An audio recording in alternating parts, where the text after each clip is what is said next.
So, good afternoon po mga ka-travel. So, nandito tayo sa Malanday, dito sa part ng Marikina River Park, kung saan ito yung mga part na inabot nung flood.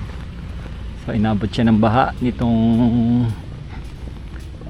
kahapon. Bali, bumaha po kasi kahapon ng bandang mga 3 o'clock. So, nag first alarm yung kanilang water leveling system dito.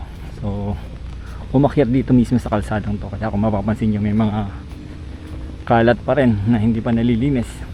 So meron mga part na nililinis na ng mga barangay. So katulad nito, meron ditong basketball court na binubugahan ng tubig dahil naiwanan nga siya ng mga putik-putik. So siyempre, para magamit din naman ng mga tao dito sa community, so kailangan kasi talagang tulungan sila ng mga local government units na may mga ganyang equipment. Yan, o kagaya yan, binubugahan ng mga tubig para hindi na rin masyadong mahirap linisin after ng ng pagtuyo ng tubig kasi ay ng putik. Kasi pagka natuyo yung putik, alam naman natin napakahirap niyan linisin. So, sa mga banda ron naman nakikita natin may mga nagpupulot ng kalat para at least mabawasan yung mga kung ano-anong basura na dinala nitong baha.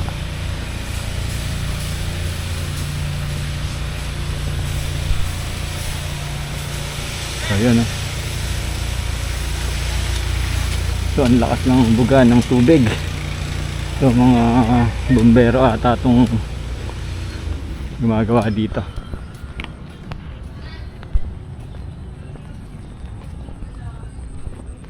So lakarin natin hanggang dun sa dulo.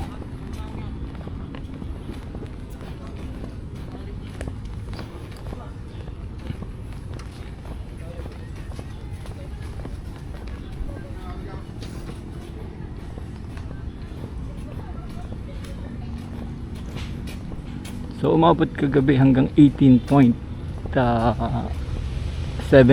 meters, ganun yung height ng tubig dito. So bumalik na rin nga ngayon sa 15 meters, which is, ang alam ko yung 15 meters is ano pa rin, alert level pa rin nila yun, first alarm.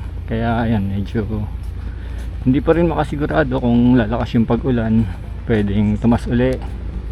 Kaya yung mga nasa evacuation center, hindi pa rin naman sila pinababalik sa kanilang mga lugar dito sa low-lying area. Kaya yan, tuloy-tuloy yung paglilinis. Hopefully huwag nang tumaas muli yung tubig.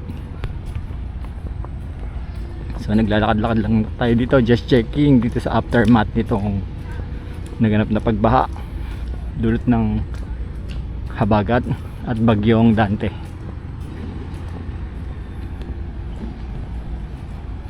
So ito nga pala yung Marikina River Park, nasakop ng Malanday. Then may part din ng Santo Niño, which is nandito nga yung Santo Niño gauging system. Dito nakikita yung water meter leveling ng tubig dito sa Ilog Marikina. Mostly na mga nagmo-monitor, ito yung ginagamit nila.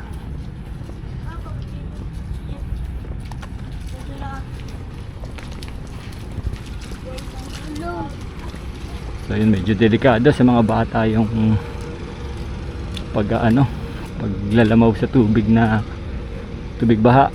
Medyo delikado yan kasi may mga cases ng leptospirosis, lalo na kung may mga sugat sila sa paa nila, tapos may infect ng leptospirosis.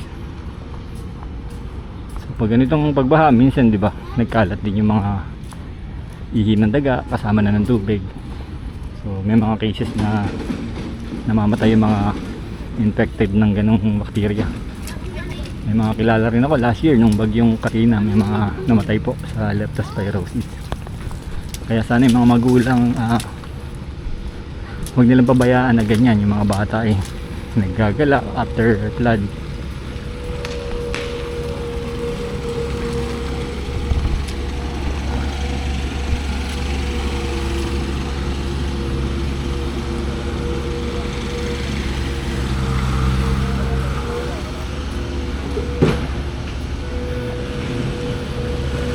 So kanina nasa 50 meters yung level ng tubig. Kaya medyo ahon pa rin ng konti dun sa kalsada dun sa dulo. So pag tumaas pa sa midpin yan, nakakit na uli yan dito sa kinatutuntungan natin. Kaya lang sa ngayon, ang trajectory ng water level is pababa. Ayan, salamat naman at ganon.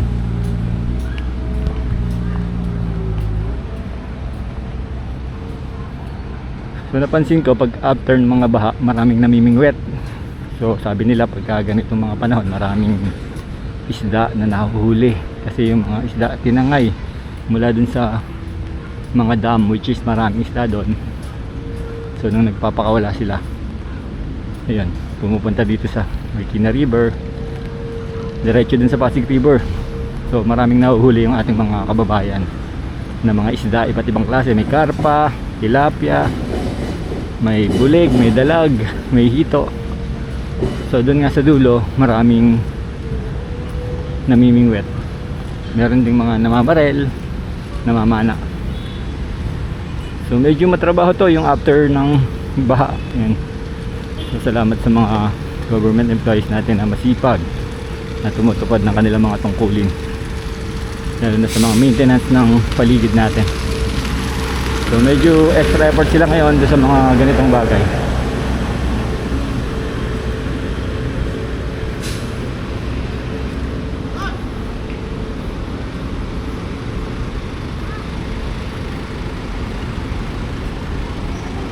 So nung dinalaw nga natin to kagabi, ito lubog talaga to. Kung mapapansin nyo, yun yung logo ng I Love Marikina is lumubog talaga yan. Parang yung dulo na lang ng heart yung kita.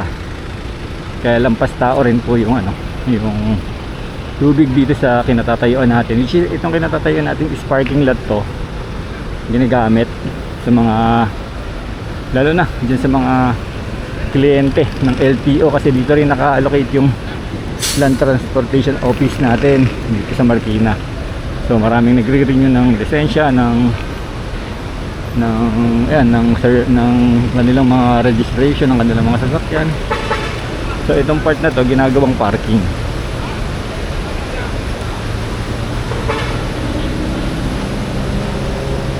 So yan, binubugahan ng tubig. So that's it for now siguro. And salamat, thanks for watching. And God bless po sa lahat. Nandito na tayo sa water meter leveling. God bless po sa lahat.